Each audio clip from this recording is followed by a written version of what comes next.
What's up, YouTube? This is 82 and 0. So, I want to make this video continuing my series of how good would a player be.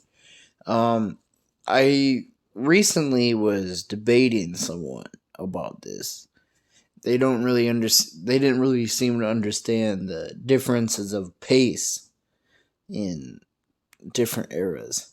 So, I'll try to explain this to the best of my ability, but the question of the day is how good would Dennis Rodman be in 2022?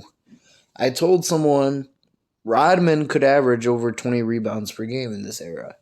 And he just thought it was ridiculous. He's like, he didn't even average 20 back then. I'm like, you realize the pace in the 90s. I don't know why this is so hard for people to understand. I mean, this isn't any knock on any era for me, okay? So don't think when I talk about the pace in an era, it means I'm somehow shitting on an era.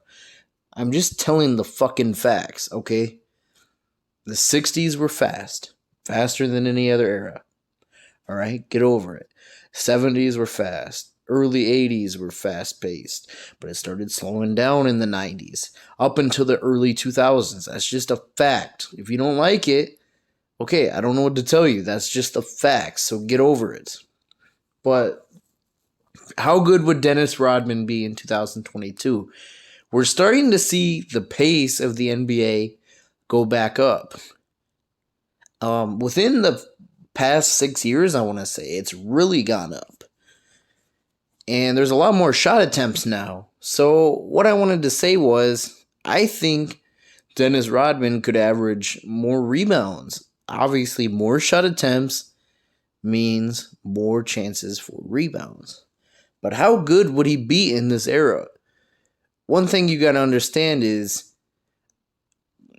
if you teleport him here today with his mentality that he had, I think, if we want to be really technical with it, I think he would pick up a lot of technicals. I think he would get a lot of suspensions. You know, he got a lot back then. And that era he played in, a lot of the stuff he did was like how he would play tough. That was more accepted back then. Nowadays, this era, and again, this isn't a knock. That's okay, so I don't want to hear people say I'm a hater, but this is just the facts. The league is much more soft by and large, especially after the Malice of the Palace. So Dennis Rodman would be like a villain type. But I don't think this is going to stop him from being a great player. So, you know, people sometimes compare him to Draymond Green. And I think they're much different players. Because Draymond isn't really that good of a rebounder. He's a good playmaker, yeah. He'll give you like 7, 8 assists. He's really good at getting blocks and steals. I think it was 2017 he led the league in steals. You know, Rodman never averaged more than one steal or one block. As crazy as that sounds, how good of a defender he was. You just really had to study his defensive pressure he put on people. How smart he was. There's a lot of stuff that doesn't translate on a stat sheet. So maybe sometimes people reading about Dennis Rodman, they see he never averaged a steal or a block, and they just say, wow, he's overrated as a defender. But they never watched him play. I think he'd be super vital today, though, on a team. As many rebounds as he gets and the energy he brings, I don't see why Dennis Rodman couldn't contribute to a championship level team.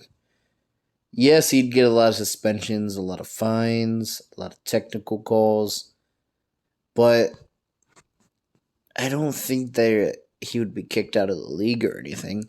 And you know, we talk a lot about players being able to adapt, right?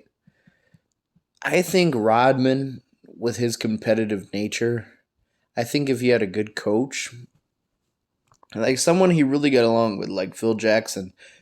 I could see him kind of toning it down a little bit for the good of the team, because look at how he did under. God, I'm drawing a mental blank. Um, Chuck Daly. Look how good he did under Chuck Daly. He just needs a good coach, and he could definitely contribute to the winning. And he's actually one of my favorite players of all time. But I could see him if he was playing in this modern era. I always say a lot of times players of the past that they're playing today, they would adapt offensively. Like, for example, I said Wilt would develop an outside game because a lot of people don't realize this. Wilt could take half court shots. His teammates talk about how good he was at horse with those long distance shots. I could see Wilt being at least a threat if you leave him open on three, or maybe hitting 35%, 34%. But here's where I'm going to differ. Um, if you disagree, that's fine. But I don't think Rodman, even today, would just. I don't think he would, like, if you teleport Dennis Rodman, right, as a rookie to today, I don't think he would adapt. I can't really see him going out of his way to work on a jump shot or anything. I think he's really going to be just a defensive anchor. And maybe some people will say, well, that's stupid. He only focuses on one side of the game. Why doesn't he want to be a well-rounded? But the thing is he does what he does so perfectly. It's not really a liability at that point. If you're able to shut someone down defensively, like let's say you're a player and you're playing someone on the court.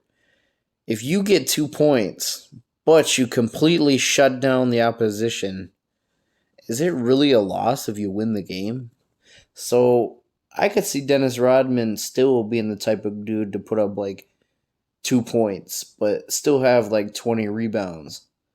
So that's my thoughts. I think he would be in some ways more effective today, but in other ways, I think this game would definitely penalize him. Just just given the fact of how it's changed. But he would still, I think, make a couple all-star appearances. He would still contribute to, a winning team. I think he would win Defensive Player of the Year, no doubt in my mind.